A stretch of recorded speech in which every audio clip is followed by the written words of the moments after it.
Are you following Super Rugby Pacific? Stick around, I'll share my insights for the quarterfinals and take a quick look at who advances to the semis next week.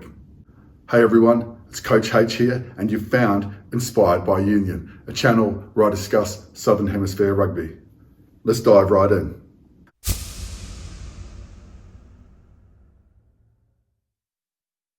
Greetings Rugby Universe. Well, quarterfinal weekend, I'm going to dive deep onto insights into what happened in these 4 games of footy.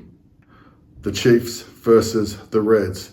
Well, it was imperative that the Reds started well away from home. However, it was the Chiefs that grabbed this game by the scruff of the neck. At the 20-minute mark, they were already ahead by 21-0.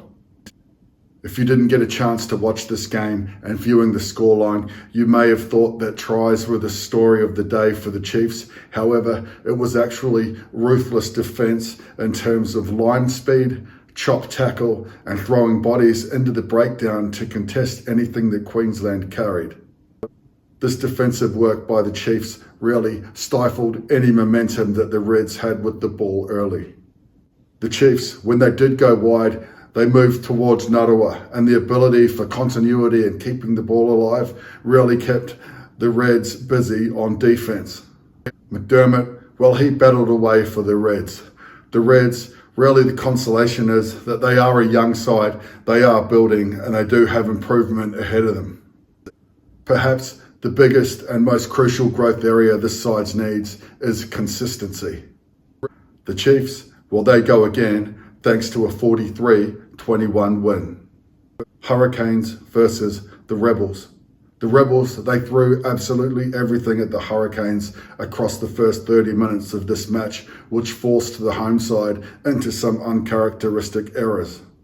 Also, the withdrawal of Ruben Love pre-game hampered with the continuity, and it was up to the forwards led by Asafo or more to get the Canes into this game and to build ascendancy. The Canes' theme of using forward runners continued after the break, and this was able to damage the defensive line of the Rebels, and they slowly built an unassailable lead. Fortunately, the Rebels sparked into life with 2 quick meat pies that rewarded their small contingent of travelling fans to their last game of Super Rugby. The Canes, they secure their home semi-final on the back of a 47-20 win. Blues versus Fijian and Ndrua. Well, the Blues are officially in a locking crisis. Tuipulotu now injuring his knee and limping from the field. Despite this, an inaccurate Ndrua, they couldn't capitalise on the changes in the second row, and their set piece was bested at both line out and scrum. The Blues, they made the best of a scrappy first half as the Ndrua, they tried to frustrate the home side, notably by going for the ball in contact. This game, it had some feeling in it, and both sides were sledging throughout.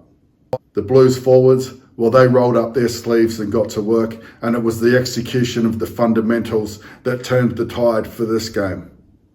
Line-out drive, scrum penalties, ball carry were order of the day for the small numbers in the blue jerseys. Make no mistake, the Ndrua made the Blues work for everything in this game, and another season under their belt, another growth, another group of players that are exposed to the intensity of Super Rugby. Look for improvements from them in 25. The Blues, they'll host a semi-final, a short turnaround on Friday night by virtue of a 36-5 win. Brumbies versus the Highlanders. Much like the 3 games preceding this one, the gap between the top 4 and the rest was evident as the Landers were overrun by a classy Brumbies outfit. It was the spirited Landers side who turned up to the capital. They won their scrum penalties and they took points on offer to try and force the issue in this one. But the Southern men, they've been blighted lately by only hanging tough with the top sides in the comp for 30 to 40 minutes, and nothing was different this week. The Brumbies, well, they scored the all-important points before and just after the break, and that extinguished any fight in the visitors really. The Brumbies, they secured another trip across the Tasman for a semi-final on Friday night.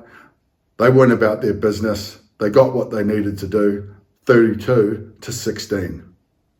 If you're finding these insights helpful, consider pressing the subscribe button or hitting that bell for more insights every week. No surprises that the top 4 sides advance from here. It's farewell to the Reds, the Rebels, the Ndrua and the Landers. 3 of those sides will review the season and look for growth in 25. However, the Rebels, their entity, they depart Super Rugby as we know it. I'm Coach H, and you've been watching Inspired by Union.